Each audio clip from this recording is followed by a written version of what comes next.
गुरु एगो शिष्या कहतड़ी अपना भोलेनाथ से कि ये भोलेनाथ सुबह शाम त रौरे में लागल बानी, रौरे नाम जपत रहतानी। हे भोलेनाथ, ये शिष्या पर दया करी। हे भोलेनाथ, हे शिव गुरु दया करी। त कैसे कहतड़ी कि रौरे नाममा जपिलाए शिवा गुरु दिन दुपहरिया रे जान। रौरे नमः जपिलाए शिवा गुरु दिन दुपहरिया रे जान। ता हमारो के ले चल देव घरावा, कई के बसहवा पर सवार। हमारो के ले चल देव घरावा, कई के बसहवा पर सवार। अरे तोहरे नमवा जपिलाए शिवा गुरु दिन दुपहरिया रे जान। तोहरे नमवा जपिलाए शिवा गुरु दिन दुपहरिया रे जान। ता हमारो के ले चल देव घरावा, करी के बसहवा पर सवार। ता हमारो के ले चल देव घरावा, करी के बसहवा पर सवार।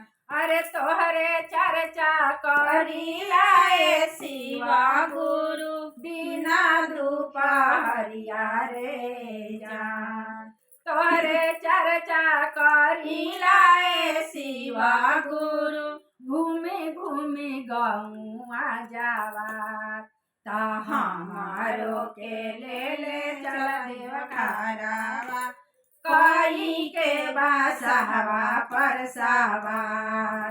ता हमारो के ले चल देव घरावा, करी के बसहवा पर सवार। तोहरे नमवा जपिलाए शिवा गुरु दिन दुपहरिया रे जान।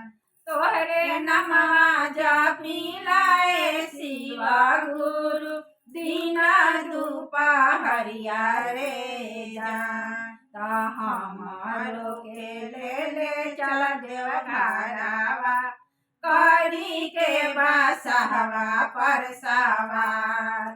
ता हमारो के ले चल देव घरावा, करी के बसहवा पर सवार। ता गावेली भजनिया मंजुआ सिन्हा, सब का से होई के लाचार। गावेली भजनिया सब शिष्या बहिना, सब का से होई के लाचार। अरे हमारो के ले चल देव घरावा, करी के बसहवा के सवार।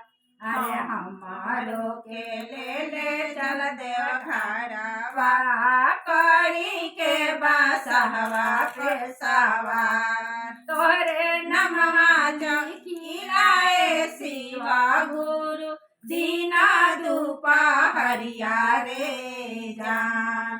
तोहरे नमवा जपिलाए शिवा गुरु दिन दुपहरिया रे जान। ता हमारो के ले चल देव घरावा, करी के बसहवा पर सवार। अरे हमारो के ले चल देव घरावा, करी के बसहवा पर सवार। हर हर महादेव, दया करी महादेव।